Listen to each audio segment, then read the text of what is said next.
Muy buenas y bendecidas noches, señores. Bienvenidos, Señor. En el precioso nombre de tu Hijo Cristo Jesús, te damos gracias por la bendición que nos otorgas de estar otra vez ante tu presencia, compartiendo, disfrutando tu palabra, Señor, aprendiendo de tu palabra, aprendiéndote a conocer cada día más. Te agradecemos por el día de hoy, Señor, por habernos resguardado de todo mal, por habernos permitido pasar las tentaciones y sobre todo porque en la tribulación tú estuviste en medio de nosotros. Asimismo, te pedimos que el día de hoy tu lectura sea clara, Señor, que podamos entender el mensaje, que podamos hacer tu voluntad, Señor, que podamos comprender todo lo que tienes para nosotros. En el precioso nombre de tu Hijo Cristo Jesús. Amén. Muy buenas noches, señores. Bienvenidos. Ya estamos otra vez aquí. Hoy mi esposa les ofrece una disculpa, pero se sentía un poquito mal. De hecho, se siente un poco mal. Y esa es la razón por la cual no nos puede acompañar el día de hoy. Yo ya estaba agarrando de pretexto eso. Ah, no, si tú te sientes mal, ¿cómo crees que lo voy a hacer solo? Pero no, que me corren a chanclazo limpio a que viniera a compartir la lectura. Bueno, vamos a comenzar. Algo me está fallando aquí.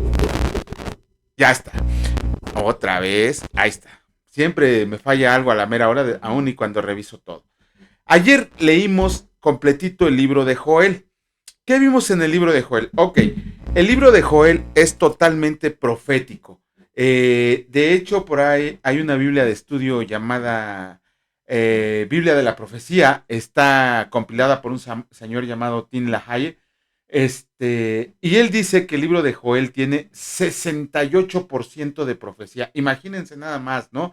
De hecho, él dice que de sus 70 y... ¿Cuántos son? Ah, si mal no me equivoco, la Reina Valera trae 73 versículos en sus 3 capítulos, pero de esos 73 versículos, 50 son profecía pura en el libro de Joel. Estamos hablando de un 68%. Pero que, independientemente de las cerca de 20 profecías que trae inscrito el libro de Joel, vemos ahí que trae unas profecías que nos llaman la atención. Bueno, ayer les comentábamos que no sabíamos nada de Joel, más que había vivido, que era hijo de Petuel. No me quedé con las ganas y me dediqué a investigar en qué reinado profetizó Joel y más o menos en qué tiempo. Se supone que Joel, por las pistas que indica la palabra de Dios, los escritos judíos, los escritos extrabíblicos, Joel profetizó en el reinado del rey Joás. ¿Se acuerdan de Joás? Ya lo leímos en Reyes. En esa situación, este Joel tuvo que haber sido contemporáneo de Amós, de Abdías, de Ezequiel, creo que de Ezequiel. No me crean mucho, pero por lo menos de Amós y de Abdías sí, porque fue por ahí del siglo 9 antes de Cristo. El libro de Joel es totalmente profético. De hecho, él utiliza una increíble plaga que hubo en el pueblo de Israel de langostas. Para aquellos que no conocen, las langostas no son las que viven en el mar. Las langostas también son conocidas por ser una especie de grillos, pero muy, muy voraces. Arrasan con todo el campo, arrasan con todo lo que hay. Y Joel lo interpreta como un aviso del Señor hacia su pueblo infiel. Vemos ahí que inclusive pensamos que, porque muchas veces los pastores o los conferencistas citan el día del Señor y hacen referencia inmediatamente a Joel. Bueno, el día del Señor está mencionado en aproximadamente 20 veces en el Antiguo Testamento y también le damos una mala interpretación. Sí, sí se refiere a juicio de Dios cuando dice el día del Señor, pero en realidad, el contexto bajo el cual estudiamos el día del Señor es cuando siempre Dios aplica su juicio divino a su pueblo. En ese entonces, el pueblo de Israel es cuando se menciona el día del Señor. Sin embargo, cuando leamos Apocalipsis, allá por el capítulo 16, nos vamos a dar cuenta que el día del Señor se refiere al regreso de Jesucristo, a la segunda venida de Jesucristo, que va a ser después de la tribulación. Ojo, toda la iglesia del Señor no va a estar en esa tribulación. De hecho, la tribulación, el libro de Apocalipsis, está escrito para disciplina a Israel y para que unos cuantos más se conviertan al Señor. De hecho, por ahí Pedro también dice que Dios no retarda su promesa, según algunos lo tienen por tardanza, porque no quiere que nadie se pierda, sino que todos procedan a arrepentimiento para que podamos disfrutar de las delicias que Él tiene para nosotros. Eh, ¿cómo se llama? Hay una cuestión también que Joel, como buen profeta, nos muestra en, ¿cómo se llama? En este libro, cuando habla de que todo aquel que invoque el nombre del Señor será salvo. Obviamente en ese momento se estaba refiriendo a Dios nuestro Padre, pero ya cuando lo llevamos al Nuevo Testamento nos referimos al Señor Jesucristo, porque como dice el libro de Hechos, no hay otro nombre sobre el cual uno pueda ser salvo, sino solo en Jesucristo nuestro Salvador. Dice Romanos 9:5 que Jesucristo es Dios. Por ahí a ver cómo hacen malabares algunos para demostrar que Jesucristo no es Dios. Sin embargo, la palabra tiene por lo menos hay 5 versículos que afirman totalmente que Jesucristo es Dios. Y lo dicen claramente. Hay mucho más y las inferencias que se puede hacer del estudio de la palabra es que Jesucristo es Dios. Por ahí estaba leyendo hace como a mediodía a un par de ateos que están en un grupo de Facebook de Dios y estaban mencionando que la palabra Dios no existe, sino que hacen referencia a Zeus. Obviamente son ignorantes de la palabra y solamente tratan de aplicar su conocimiento. Eso no es cierto, ni siquiera en el hebreo antiguo que supuestamente ellos lo manejaban. Cuando les empezamos a ver la traducción correcta y les enseñamos cómo se escribe verdaderamente, pues lo que siempre hace la gente que es ignorante.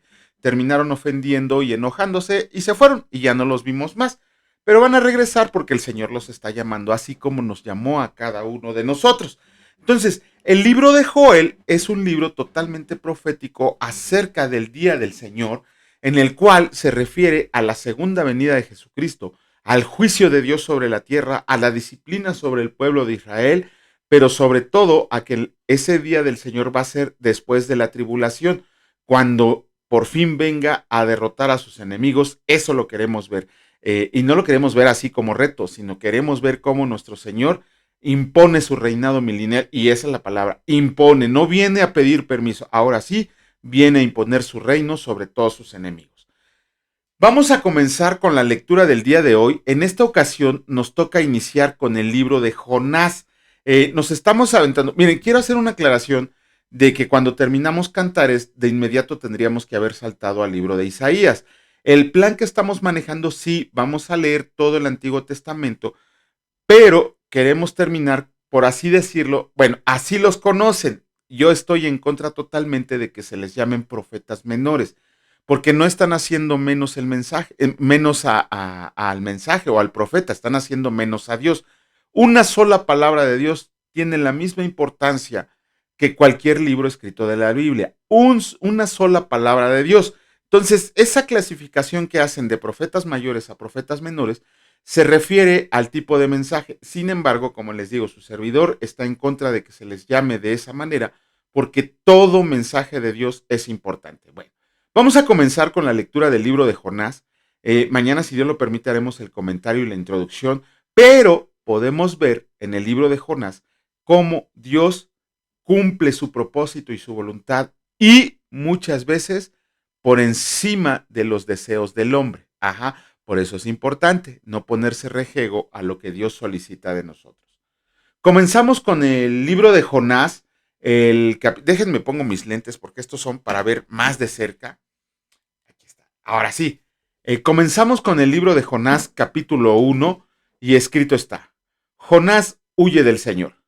Vino palabra del Señor a Jonás, hijo de Amitai, diciendo: levántate y ve a Nínive, aquella gran ciudad, y pregona contra ella, porque ha subido su maldad delante de mí. Y Jonás se levantó para huir de la presencia del Señor a Tarsis, y descendió a Jope, y halló una nave que partía para Tarsis. Y pagando su pasaje, entró en ella para irse con ellos a Tarsis, lejos de la presencia del Señor. Pero el Señor hizo levantar un gran viento en el mar, y hubo en el mar una tempestad tan grande que se pensó que se partiría la nave. Y los marineros tuvieron miedo, y cada uno clamaba a su Dios, y echaron al mar los enseres que había en la nave para descargarla de ellos. Pero Jonás había bajado al interior de la nave y se había echado a dormir. Y el patrón de la nave se le acercó y le dijo: ¿Qué tienes, dormilón? Levántate y clama a tu Dios, quizá él tendrá compasión de nosotros y no pereceremos. Y dijeron cada uno a su compañero: vengan y echemos suertes, para que sepamos por causa de quién nos ha venido este mal. Y echaron suertes, y la suerte cayó sobre Jonás. Entonces le dijeron ellos: decláranos ahora por qué nos ha venido este mal. ¿qué oficio tienes y de dónde vienes? ¿Cuál es tu tierra y de qué pueblo eres? Y él le respondió, soy hebreo y temo al Señor, Dios de los cielos, que hizo el mar y la tierra. Y aquellos hombres temieron sobremanera y le dijeron, ¿por qué has hecho esto? Porque ellos sabían que huía de la presencia del Señor, pues él se los había declarado. Y le dijeron, ¿qué haremos contigo para que el mar se nos aquiete? Porque el mar se iba embraveciendo más y más. Él le respondió, tómenme y échenme al mar, y el mar se aquietará, porque yo sé que por mi causa ha venido esta gran tempestad sobre ustedes. Y aquellos hombres trabajaron para hacer volver la nave a tierra, mas no pudieron porque el mar se iba embraveciendo más y más contra ellos. Entonces clamaron al Señor y dijeron, eh, te rogamos ahora, Señor, que no perezcamos nosotros por la vida de este hombre, ni pongas sobre nosotros la sangre inocente, porque tú, Señor, has hecho como has querido. Y tomaron a Jonás y lo echaron al mar, y el mar se aquietó de su furor, y temieron aquellos hombres al Señor con gran temor, y ofrecieron sacrificio al Señor e hicieron votos. Pero el Señor tenía preparado un gran pez que tragara a Jonás, y estuvo Jonás en el vientre del pez 3 días y 3 noches. Capítulo 2 del libro de Jonás, escrito está. Oración de Jonás.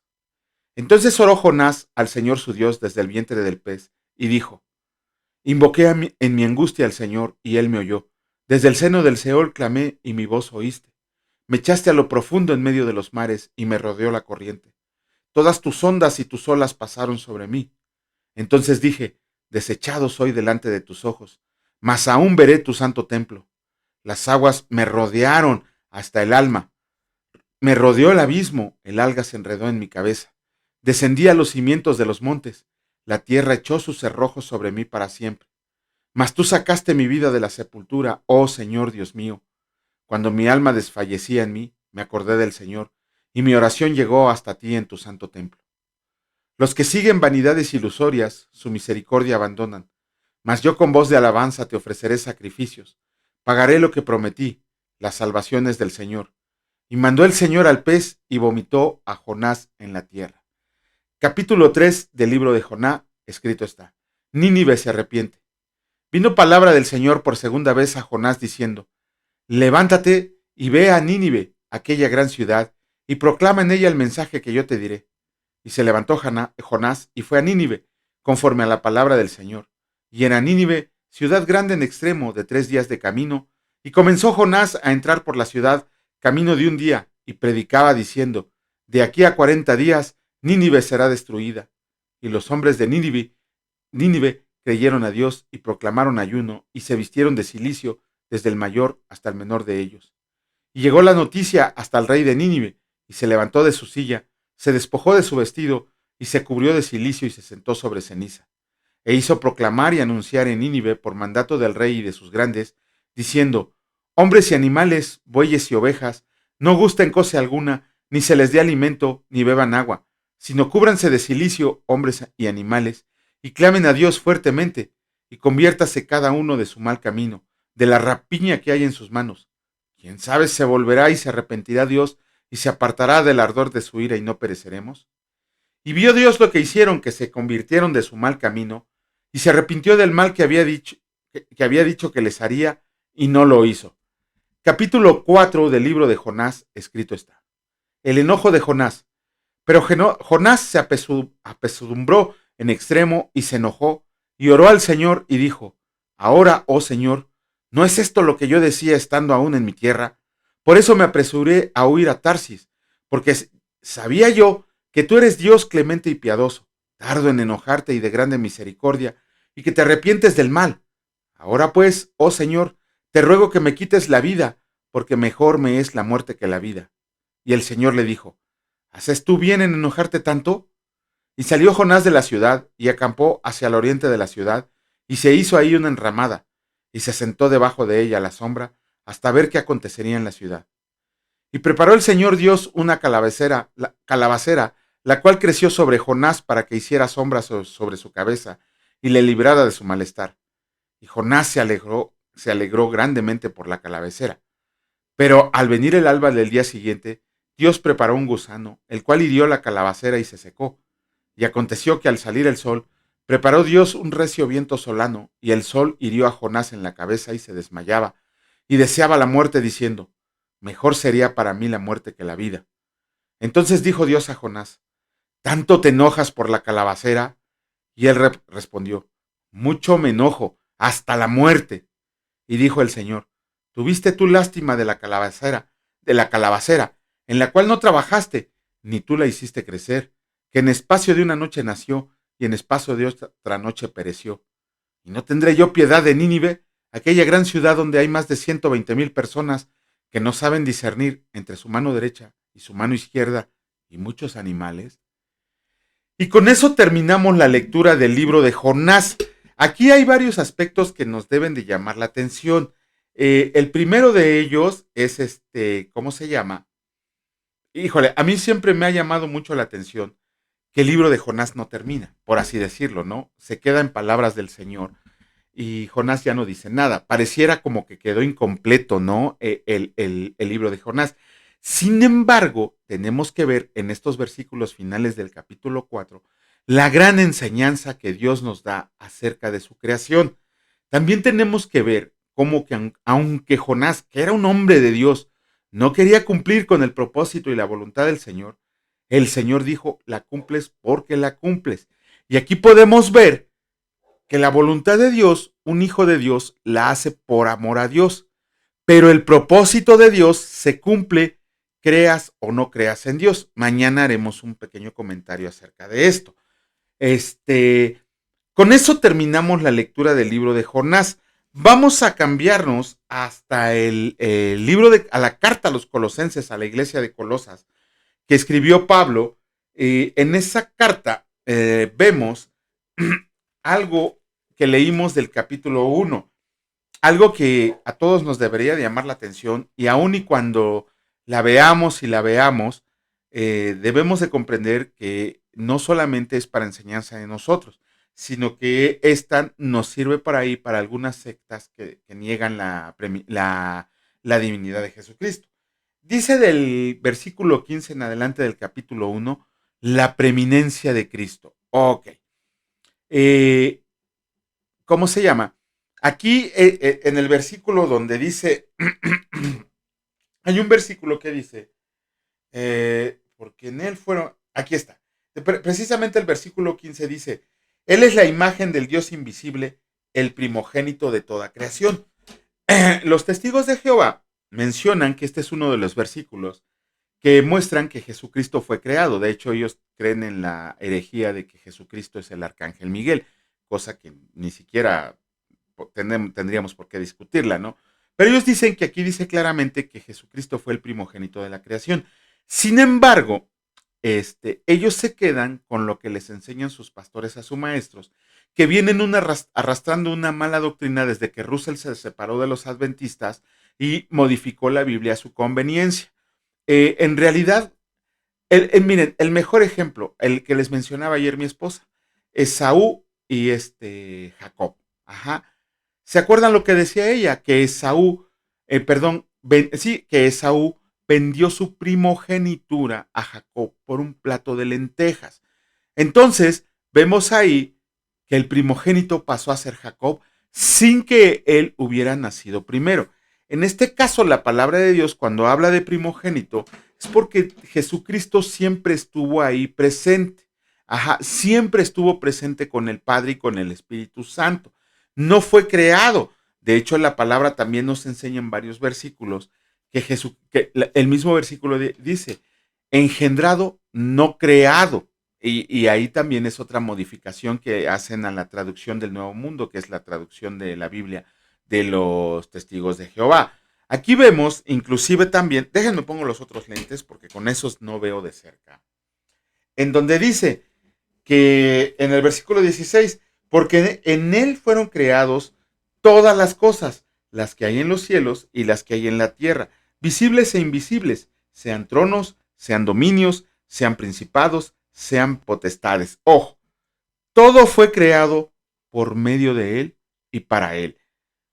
Creo que por más que quieran darle vuelta a que, ¿cómo se llama? A que Jesucristo es un ser creado, aquí la palabra de Dios es muy clara cuando dice que todo fue creado por medio de Él. O sea, Él lo creó. Cuando dices, eh, por medio de mí se presentó este escrito, por medio de mí llevé esta cosa, ¿a qué estás haciendo referencia? Que tú lo hiciste, a que tú lo creaste. De esa manera la palabra dice, todo fue creado por medio de Él. O sea, Jesucristo es Dios. ¿Cómo se llama? También vemos que por Él todas las cosas subsisten. Es algo que, digo, no es fácil, es un poquito de estudiar nada más para poder presentar una defensa eficaz cuando los testigos de Jehová vienen a tocar a nuestra puerta. En el caso de su servidor ya no vienen porque se han ido aquí, han venido mujeres, han venido hombres, me han traído a los ancianos de la iglesia y se van cuando exponemos los errores de su doctrina con la promesa de que regresarán pronto, pero ya no regresan porque saben que si regresan ellos o sus discípulos, los fundamentos de su fe están movidos, de su fe equivocada. Ajá. De esa manera, si nosotros utilizamos la carta a los Gálatas y este capítulo 1 del libro de Colosenses, más cuando leemos Deuteronomio y vemos, ellos dicen ser los únicos autorizados por Dios para llevar profecía a la tierra. Lo que no les cuentan es que sus líderes ya se equivocaron 3 veces en predecir el regreso de Jesucristo. Ellos no creen en la divinidad de Jesucristo, ellos creen que es el arcángel Gabriel. De hecho, utilizan también el capítulo 8 del libro de Proverbios para decir que Jesucristo es un ser creado, nada más alejado de la verdad. Cuando les expones eso, mejor dicen, otro día regresamos. No es ganar una discusión, ganar una disputa, es llevar a estas personas a los pies de Cristo. Si tú te enfrentas a alguien en un debate con ellos y les restregas o te ufanas porque ganaste, en realidad perdiste. ¿Por qué? Porque la misión de un debate cristiano no debe de ser ganarle, al contrario. La misión del debate cristiano es llevar a la gente a los pies de Cristo. Y aunque ganaras un debate, pero la persona no recibió a Cristo, debes de considerarlo como pérdida. Vamos a comenzar con la lectura del capítulo 2 de la carta a los Colosenses. Mañana, si Dios lo permite, que esté mi esposita, haremos un poquito más extenso este comentario. Comenzamos con la lectura del capítulo 2 de la carta a los Colosenses y escrito está. Porque quiero que sepan cuán gran lucha sostengo por ustedes y por los que están en la Odisea y por todos los que nunca han visto mi rostro, para que sean consolados sus corazones, unidos en amor, hasta alcanzar todas las riquezas de pleno entendimiento, a fin de conocer el misterio de Dios, el Padre y de Cristo, en quienes están escondidos todos los tesoros de la sabiduría y del conocimiento. Y esto lo digo para que nadie los engañe con palabras persuasivas. Porque aunque estoy ausente en el cuerpo, no obstante, en espíritu estoy con ustedes, gozándome y mirándome, gozándome y mirando su buen orden y la firmeza de su fe en Cristo. Por tanto, de la manera que han recibido al Señor Jesucristo, anden en él, arraigados, me salté un versículo, arraigados y sobreedificados en él, y confirmados en la fe, así como han sido enseñados, abundando en acciones de gracias. Plenitud de vida en Cristo. Miren que nadie los engañe por medio de filosofías y huecas sutilezas, según las tradiciones de los hombres, conforme a los rudimentos del mundo, y no según Cristo, porque en él habita corporalmente toda la plenitud de la deidad, y ustedes están completos en él, que es la cabeza de todo principado y potestad. En él también fueron circuncidados con circuncisión no hecha a mano, al echar de ustedes el cuerpo pecaminoso carnal, con la circuncisión de Cristo, sepultados con él en el bautismo, en el cual fueron también resucitados con él, mediante la fe en el poder de Dios que le levantó de los muertos. Y a ustedes, estando muertos en pecados y en la incircuncisión de su carne, les dio vida juntamente con él, perdonándoles todos los pecados, anulando el acta de los decretos que había contra ustedes, que nos era contraria, quitándola de en medio y clavándola en la cruz, y despojando a los principados y a las potestades, los exhibió públicamente, triunfando sobre ellos en la cruz. ¡Wow! Por tanto, Nadie los juzgue en comida o en bebida, o en cuanto a días de fiesta, luna nueva o días de reposo, todo lo cual es sombra de lo que ha de venir, pero el cuerpo es de Cristo. Nadie los prive de su premio, afectando humildad y culto a los ángeles, entremetiéndose en lo que no han visto, vanamente hinchado por su propia mente carnal, y no haciéndose de la cabeza, en virtud de quien todo el cuerpo, nutriéndose y uniéndose por las coyunturas y ligamentos, crece con el crecimiento que da Dios. Pues si han muerto en Cristo en cuanto a los rudimentos del mundo, ¿por qué, como si vivieran en el mundo, se someten a preceptos tales como no manejes, no gustes, ni aun toques, en conformidad a mandamientos y doctrinas de hombres? Cosas que todas se destruyen con el uso.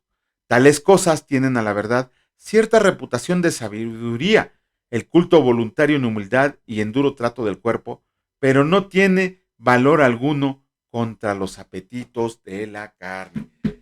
Con eso terminamos la lectura del día de hoy. Mañana, si Dios lo permite, y si mi esposita ya se siente un poco mejor, nos estará acompañando a hacer los comentarios respectivos. Y si no, pues nos aventamos a leer, porque con paciencia y humildad mi esposa me arrea a que venga. Les digo que ya no quería porque dije, ay, yo también me siento mal y que me arrean. Órale, váyase a leer, ¿no? Bueno, con eso terminamos la lectura. Mañana, si Dios lo permite, haremos los comentarios. Señor, gracias porque tú eres misericordioso, porque tú eres bueno, porque tu misericordia es para siempre. Gracias por haberte fijado en este servidor inútil, Señor, en esta inmundicia que era mi vida, de la cual me libraste, en la cual estaba perdido en mis maldades y pecados. Y Señor, tú dijiste que yo merecía ser un hijo tuyo. No merecía, Señor, tú me elegiste con tu gracia y tu bondad.